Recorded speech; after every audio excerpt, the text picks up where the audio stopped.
தாய் வீடு மார்ச் 2026. மென்டோசா ஃபிலியோவின் சர்வாதிகாரம் அடையாளம் பற்றி எரியும் கேள்விகள். எழுதியவர் ரதன். வாசிப்பவர் நிர்ஷா கனகசபை ஹரேந்திரன். ஒரு கார் வந்து கொண்டிருக்கிறது. எதிர் திசையில் இரு கால்களின் அடிப்பாதங்கள் தெரிகின்றன.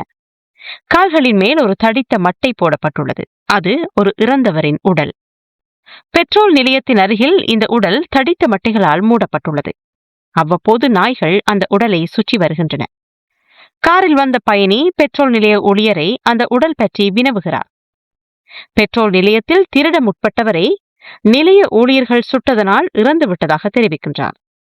இது ஒரு சர்வசாதாரண நிகழ்வு போல காட்சிப்படுத்தப்பட்டுள்ளது. நிலையத்தின் தனிமை போன்றவை ஒரு வெற்றிடத்தை வெளிப்படுத்துகிறது. இது 2025 ஆஸ்காரின் இறுதிச் சுற்றுக்கு தேர்வான தி சீக்ரெட் ஏஜென்ட் என்ற படத்தின் காட்சி. பிரேசில் நாட்டு படம் இது. ஏற்கனவே கான்ஸ் திரைப்பட விழாவில் திரையிடப்பட்டு பாராட்டுக்களை பெற்றுள்ளது. கிளேவோ மொன்டேசோ ஃபிலியோ இப்படத்தை இயக்கியுள்ளார். 1964க்கும் 1985க்கும் இடைப்பட்ட காலத்தில் பிரேசிலில் இராணுவ ஆட்சி நடைபெற்றது. இக்காலத்தில் 7 ஜனாதிபதிகள் ஆட்சி செய்தனர். இவர்கள் அனைவரும் இராணுவ உயர்மட்ட அதிகாரிகள். 1970களில் நடைபெற்ற சம்பவங்களை மையப்படுத்தி வோல்ட் செலிஸ் இயக்கிய ஐ ஆம் ஸ்டில் ஹியர் படம் 2024ஆம் ஆண்டுக்கான ஆஸ்காரின் சிறந்த வெளிநாட்டு படத்துக்கான விருதை பெற்றது. பல திரைப்பட விழாக்களிலும் விருதுகளை பெற்றுள்ளது. அதனைத் தொடர்ந்து வெளியாகியுள்ள தி சீக்ரெட் ஏஜென்ட் என்ற இத்திரைப்படம் 1974 முதல் 79 வரை பிரேசிலை ஆட்சி செய்த ஜனாதிபதி எர்னெஸ்டோ கைசோ காலத்து சம்பவங்களை விவரிக்கிறது. குறிப்பாக 1977ஆம் ஆண்டில் அரசியல் நெருக்கடி காரணமாக நாடாளுமன்றம் மூடப்பட்ட வரலாற்று பின்னணியில் இக்கதை நகர்கிறது.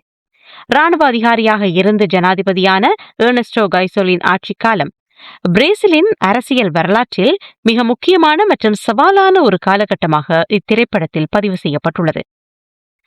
தென் அமெரிக்க நாடுகளில் சர்வாதிகாரம் என்பது ஒரு சகோதரத்துவம் போன்று ஒன்றிணைந்து பயணிக்கும். இராணுவ ஆட்சி தென் அமெரிக்க மக்களுக்கு பழக்கமான விடயம். வோல்ட் செலிஸ் ஐ ஆம் ஸ்டில் ஹியர் என்ற படத்தில் பிரேசிலின் காங்கிரஸ் உறுப்பினர் ரூபென் பைவா கடத்தப்பட்டு படுகொலை செய்யப்பட்டதை பதிவு செய்துள்ளார். இப்படம் பிரேசிலின் வடகிழக்கில் அமைந்துள்ள பெர்னம்புக்கோ பிரதேசத்தை பிரதிபலிக்கிறது. புத்திஜீவிகளும் செல்வந்தர்களும் வாழும் தென்கிழக்கு பகுதியினர் வடகிழக்கை ஒதுக்கியே வைத்து வருகின்றனர். ஒரு முற்போக்கான அரசியல் பாரம்பரியத்தையும் கொண்டுள்ள பெர்னம்புக்கோ பிரதேசம் கார்னிவல் என்று அழைக்கப்படும் களியாட்ட திருவிழாவுக்கு பெயர் பெற்றது.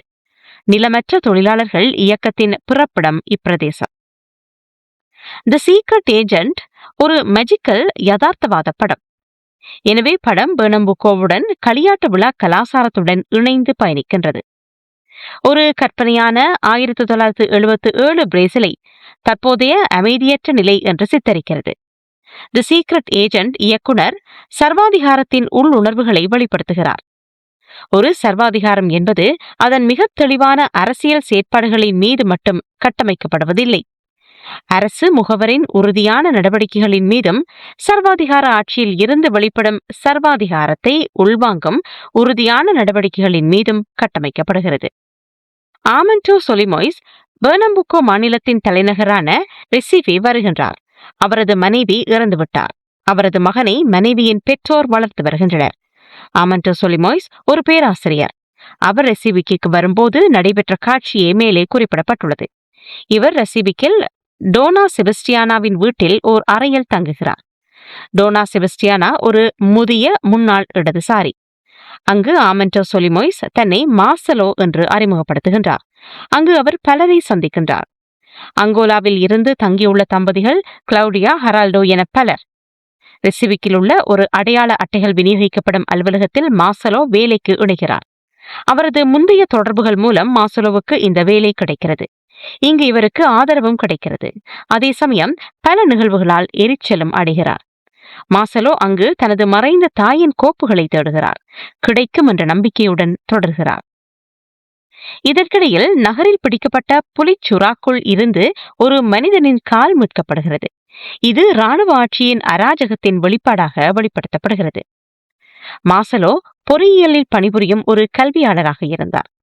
தனியார் வணிக தொடர்புகளை கொண்ட ஒரு அமைச்சர் தனது பல்கலைக்கழக துறையை மூடிவிட்டு அதன் அனைத்து ஆராய்ச்சிகளையும் அதன் லாபகமான தொழிற்திறனுடன் அமைச்சருக்கு சொந்தமான ஓர் தனியார் நிறுவனத்துக்கு மாற்ற தயாராக இருப்பதை கண்டறிந்தார்.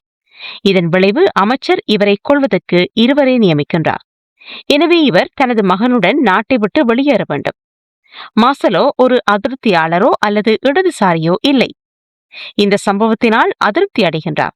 இருப்பினும் விஷயங்கள் அவ்வளவு எளிதானவை அல்ல. மாசலோ ரிசிபிக்கு ஏன் வருகின்றார் என்பது பார்வையாளர்களுக்கு தெரியாது. படத்தில் பல விடயங்களை உரையாடல்கள் மூலமே உணர்ந்து கொள்ள முடியும். சுறா பைத்தியம் பிடித்த உள்ளூர் மக்கள் வயிற்றில் மனித காலுடன் ஒரு சுறா பிடிபட்டது என்ற செய்தியால் பயம் கொள்கின்றனர்.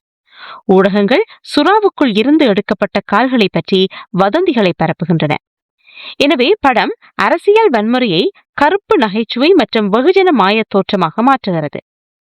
கொலை எல்லா இடத்திலும் நடக்கிறது. சில மரணங்கள் ஆட்சியின் எதிர்ப்புக்கு எதிராக விதிக்கப்படும் தண்டனைகளாகும். மற்றவை தெருக்குற்றங்களின் துணை விளைபொருள்களாகும். நிறைய ஓவர்லாப் உள்ளது. வாடகைக்கு எடுக்கப்பட்ட கொலையாளிகள் சுதந்திரமான முகவர்கள். அவர்கள் ஒரு அந்நியரை கொன்று பிணத்தை அப்புறப்படுத்துவார்கள். வாடிக்கையாளர் அரசாக இருந்தாலும் சரி, ஒரு நிறுவனமாக இருந்தாலும் சரி, அல்லது வெறித்தனமான ஒரு நபராக இருந்தாலும் சரி. பின்னர் ஒரு நல்ல இரவு உணவை சாப்பிட்டு நித்திரைக்கு செல்வார்கள். இதுபோன்ற விஷயங்கள் நடக்கக்கூடிய ஒரு உலகத்தை மக்கள் எவ்வாறு ஏற்றுக்கொள்கிறார்கள்? அதற்குள் செல்ல கற்றுக்கொள்கிறார்கள். இந்த உலகத்தை இயக்குனர் காட்டியுள்ளார். முதல் காட்சியில் பெட்ரோல் நிலையத்துக்கு வரும் போலீசார் அங்குள்ள உடலை பற்றி அக்கறை கொள்ளவில்லை. மாசலோவின் காரினுள் ஒரு மீறலை தேடுகின்றனர். அவரிடம் லஞ்சம் பெற முயற்சிக்கின்றனர். இறுதியில் அங்கு நடைபெறும் கேளிக்கை திருவிழாவுக்கு நிதி கேட்கின்றனர். அங்கு சட்டவிரோதம் தன்னை முன்வைக்கிறது. இயக்குனர் ஒரு நல்ல கதை சொல்லி அதே சமயம் ஒரு விமர்சகராகவும் வெளிப்படுகின்றார். பல காட்சிகளில் அவர் நகரத்து வெளியே இருந்து ஒரு அந்நியராக பார்ப்பது போல தெரிகிறது. சர்வாதிகாரம் சட்டம் மற்றும் ஒழுங்கு என்ற பெயரில் வளர்ந்திருப்பினும் அது அதிகாரத்தில் இருப்பவர்களுக்கு தனிப்பட்ட நன்மைகளை உருவாக்க சீரழிவை பரப்பியது. ஒரு சர்வாதிகாரியால் திட்டமிடப்பட்ட உயர்மட்ட அரசியல் துன்புறுத்தலை சித்தரிக்கவில்லை. மாறாக சர்வாதிகாரம் அதிகார கட்டமைப்புக்குள் உள்ள அனைவருக்கும் சர்வாதிகாரமாக செயற்பட அதிகாரம் அளிக்கின்றது என்பதை சித்தரிக்கிறது. சர்வாதிகாரம் என்பது ஊழலுக்கும் வன்முறைக்கும் இடையே இறுக்கமாக பிணைக்கப்பட்ட கூட்டணியாகும்.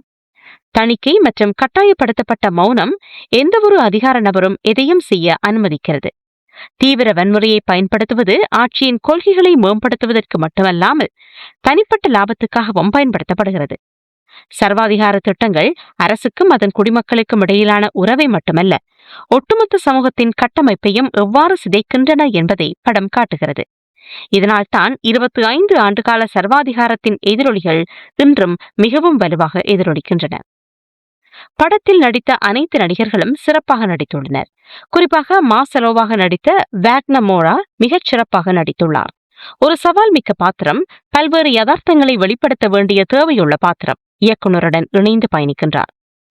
பிரேசிலின் உருவப்படமாக இப்படம் உள்ளது. இது ஒரு வரலாறாக நினைவு கூறப்பட வேண்டும். இயக்குனரின் பார்வையின் கீழ் பாசிசம் வன்முறையும் வீரமும் உள்ளார்ந்த முறையில் இணைக்கப்பட்டுள்ள ஒரு மரண வழிபாட்டு முறையாக கருதப்படுகிறது. சர்வாதிகார ஒடுக்குமுறையின் கீழ் வாழ்க்கையின் அபத்தங்களை அமலப்படுத்துகிறார். இயக்குனரின் கோபத்தில் பல கேள்விகள் ஒளிர்கின்றன. நாம் யார்? நாம் எங்கிருந்து வருகின்றோம்? நாம் யாராக மாற அனுமதிப்போம்? எதை விட்டுச் செல்வோம்? அடையாளம் என்பது வரலாறு, உண்மை மற்றும் திணிக்கப்பட்ட பொய் ஆகியவற்றால் வரையறுக்கப்படுகிறது. அதுவே உண்மையும் கூட. படத்தில் வரும் ஒரு பாடலின் பாடல் வரிகள் இவை: நான் அவமானத்தின் கீழ் வாழ ஒரு நாய் அல்ல. நன்றி.